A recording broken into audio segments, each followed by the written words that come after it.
15वीं शताब्दी वो अहम समय था जब भविष्य को नया स्वरूप देने वाली शक्तियों का उदय हो रहा था।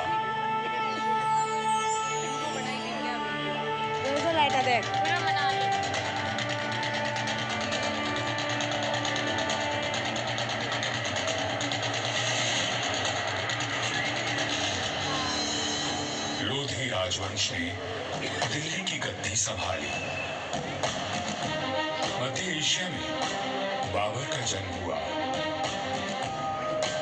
और राठौड़ कुल गौरव राव जोधा जी ने मेहरानगढ़ दुर्ग की नींव डालकर जोधपुर नगर की स्थापना की।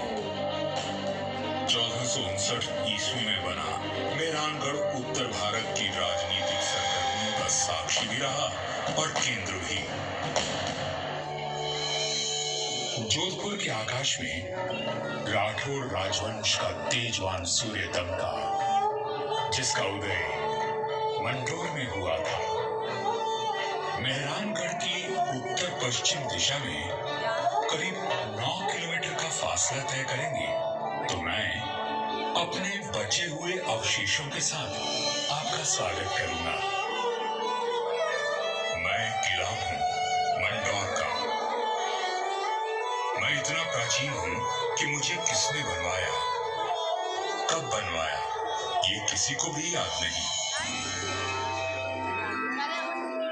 मंडोर की भूमि से आज भी अतीत के सिक्के, मंदिर के अवशेष, तोरण द्वार, स्तंभ और उत्कृष्ट मूर्तियां प्राप्त होती रहती हैं।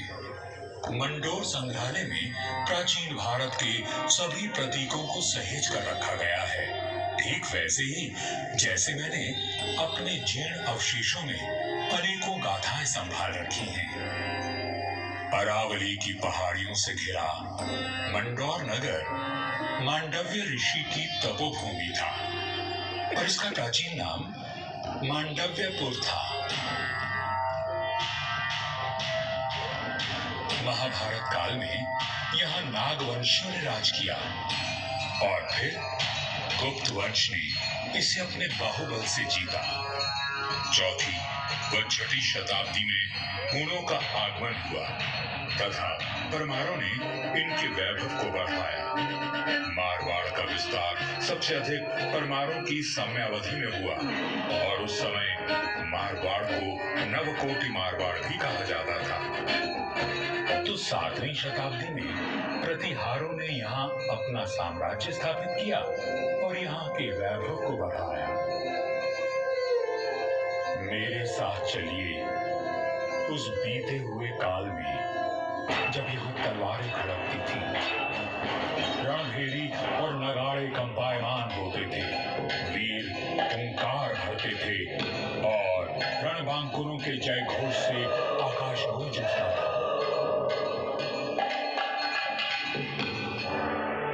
सन 1394 ईस्वी परिहारों की शक्ति अस्त हो रही थी। गुजरात के सूबेदार जफर खान ने दिल्ली की कमजोर सल्तनत के चलते मंडोर और नागौर को अपने कब्जे में ले लिया था। अब मेरी चार दीवारी में परिहार नहीं, तुर्क आ बसे थे। जफर खान का हाकिम ऐबक खान मंडोर दुर्ग का किलेदार था, जो आए दिन अपनी क्रूरता का प्रदर्शन करता रहता था। पीड़ित किसान मंडोर के इंदा परिहार के प्रधान वीरराव हेमा गहलोत के पास मदद के लिए पहुंचे। राव हेमा जी, ये तुर्क हमसे मनमाना लगान वसूल करते हैं। आए दिन हमारी गायों को चुरा कर ले जाते हैं और अब अपने घोड़ों के लिए घास से लदी गाड़ियां मांग रहे हैं। हम तो बर्बाद हो जाएंगे। अपनी शक्ति पर इतना अभिमान कि उसे 3 किसानों पर आजमा रहा है। भैरव जी की सौगंध, जुल्म करने के लिए अब ऐबक खान जिंदा नहीं बचेगा।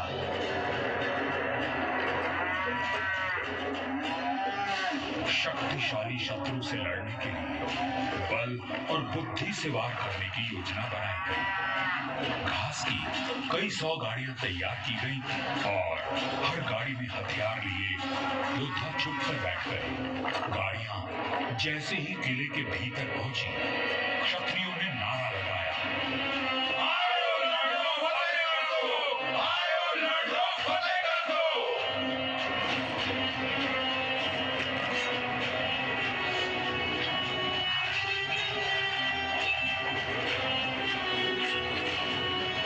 इस अचानक हुए प्रहार से तुर्कों को संभलने का अवसर भी न मिला।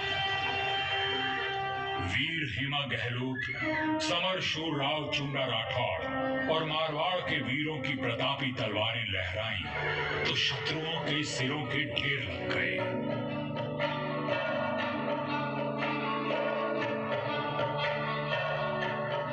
इसी जीत की याद में आज भी इंदौर में राव महोत्सव मनाया जाता है।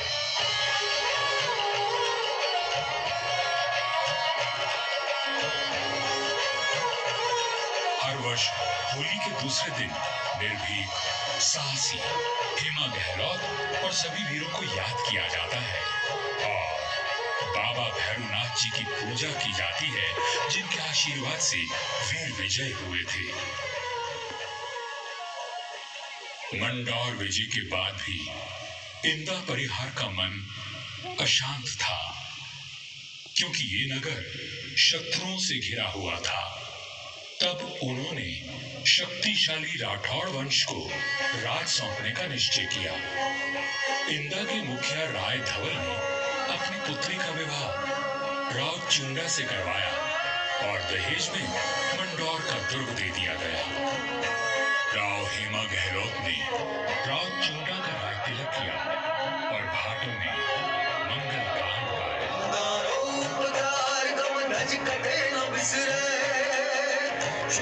चवई चाड़ती मांडो मरदाए जे इंदारो उपकार कम धज कदे न बिसरे जूडो चवई और सामरिक सूझबूझ का परिचय देते हुए राव चुंडा ने अपने साम्राज्य को बढ़ाया और मंडौर को मारवाड़ की राजधानी बनाया। 1423 में नागौर के युद्ध में राव चुंडा वीर गति को प्राप्त हुए और उनके पुत्र कान्हा के बाद राजदंड राव रणमल ने संभाला।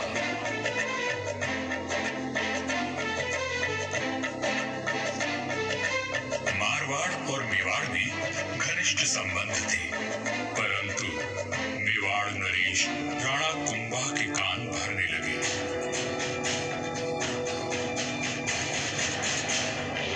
मुझे राव रणमल की नीयत ठीक नहीं लगती राणा। वो आपका राज हड़पना चाहता है। वह सिर्फ एक पक्ष को देखते हैं, दूसरे पक्ष से तो उनका कोई मोह नहीं। एक मधुर संबंध में संशय और अविश्वास का विष घोल दिया गया था। 1438 ईस्वी में राव रणमल अपने पुत्र जोधा के साथ चित्तौड़ के दुर्ग में था। रणमल को किसी षड्यंत्र का आभास हुआ और उसने बेटे जोधा को किले से बाहर भेज दिया। पिता की आज्ञा मान जोधा चित्तौड़गढ़ की तलहटी में पहुंचा।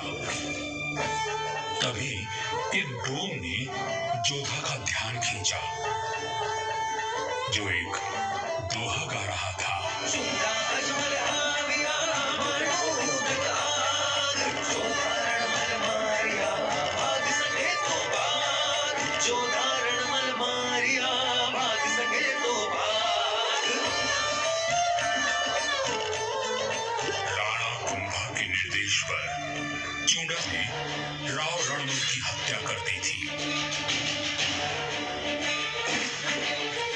पिता की हत्या का प्रतिशोध लेने की प्रतिज्ञा लेकर युवा जोधा मारवाड़ की ओर बढ़ चला।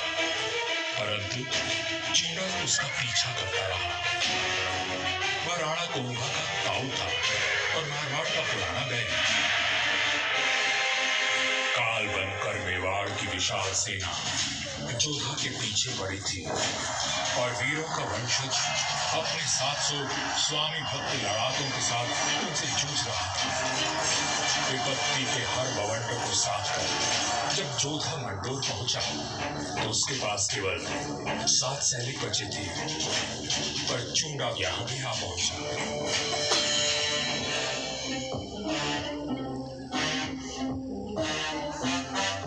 चूंडा बोला, मंडोर किले का कोना कोना छान मारो।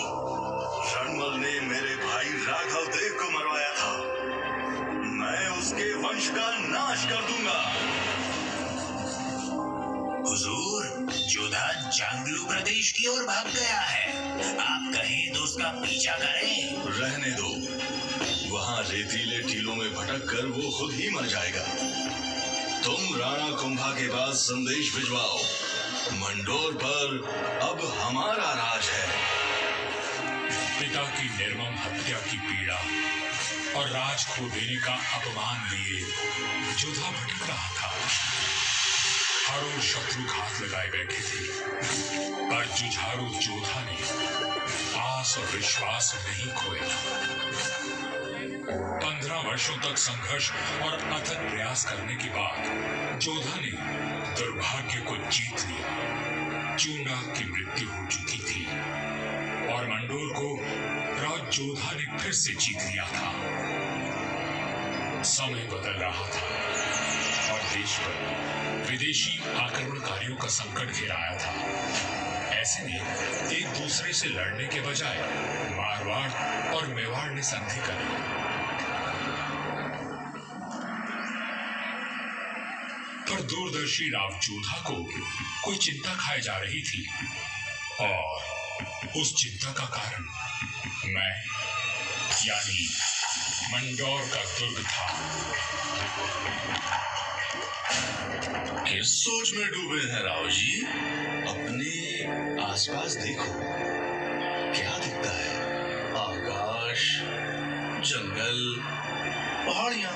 ये पहाड़ियां ही मेरी चिंता है। कई 100 साल पहले ये काफी ऊंची थी और किले तक पहुंचना कठिन था, पर भारी वर्षा और धूल भरी आंधियों ने इनका कद घटा दिया है। राव जोधा की बात पीड़ादायक परंतु सत्य थी। मैं भी अब बूढ़ा और कमजोर हो चला था, सो मेरा त्याग करके मेहरानगढ़ का निर्माण किया गया और ये सही फैसला था। भारत में जब मुगलों का आगमन हुआ तो राठौड़ राजवंश ने उनसे सीधी टक्कर ली और हार माने बिना संघर्ष करते रहे। इस सब में मेहरानगढ़ ने प्रमुख भूमिका निभाई। जोधपुर का इतिहास प्रेरणादायक वीर गाथाओं से भरा हुआ है। त्याग और देशभक्ति के कीर्तिमान स्थापित करके इतिहास में अमर हो जाने वाले वीरों ने जोधपुर का सर सदा ऊंचा रखा है।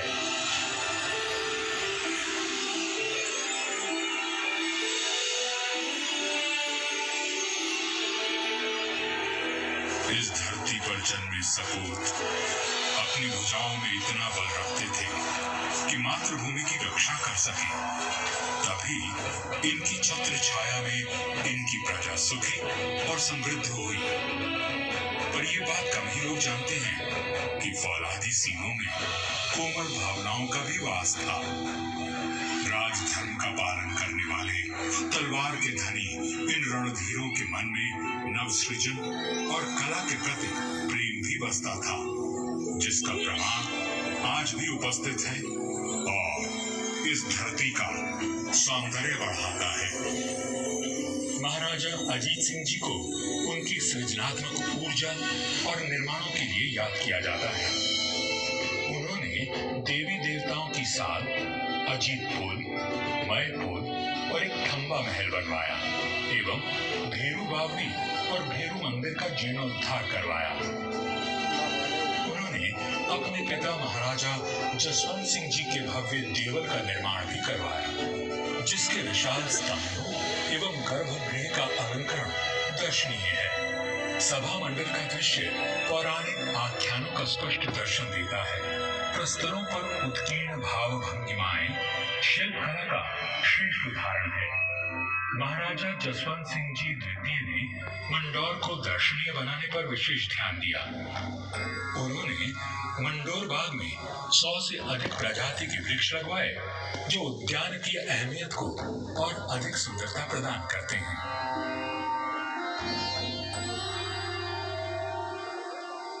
1896 ईस्वी में महाराजा सरदार सिंह जी ने मंडौर के बाग को और संवारा।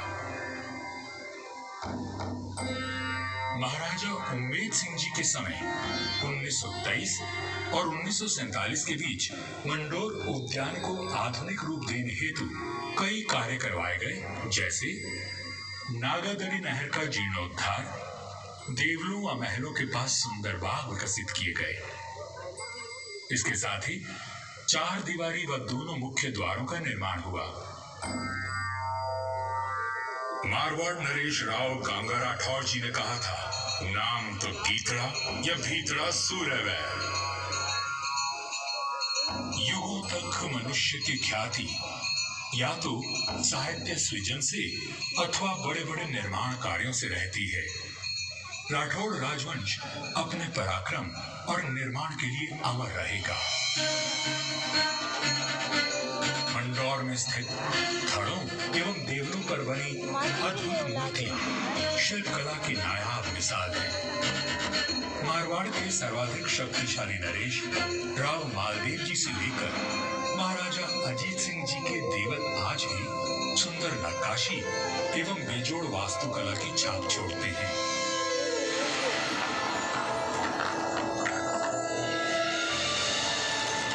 महाराजा अजीत सिंह जी के देवल का निर्माण इनके पुत्र महाराजा अभय सिंह जी ने संवत 1793 में शुरू करवाया, लेकिन इसे पूरा उनके प्रपौत्र महाराजा भीम सिंह जी ने संवत 1856 में किया।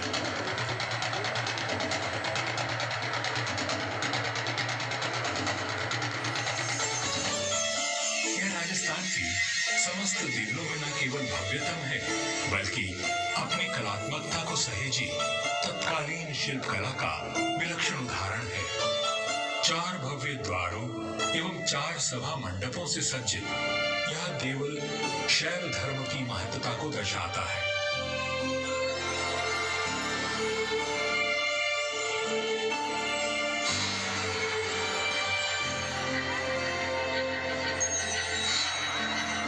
आजादी के पश्चात यहाँ कई विकास कार्य करवाए गए और 1968 में यहाँ के महलों में संग्रहालय की स्थापना की गई।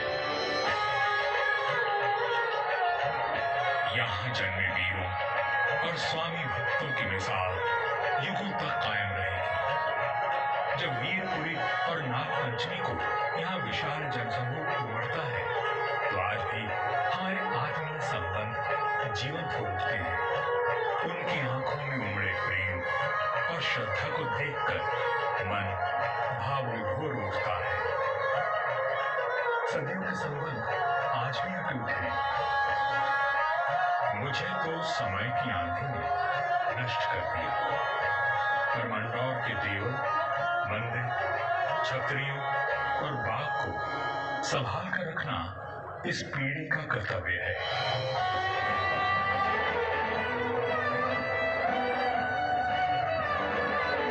मंडौर दुर्ग है साक्षी, करता गौरव गान, कैसे कैसे वीर हुए, थी कैसी उनकी शान।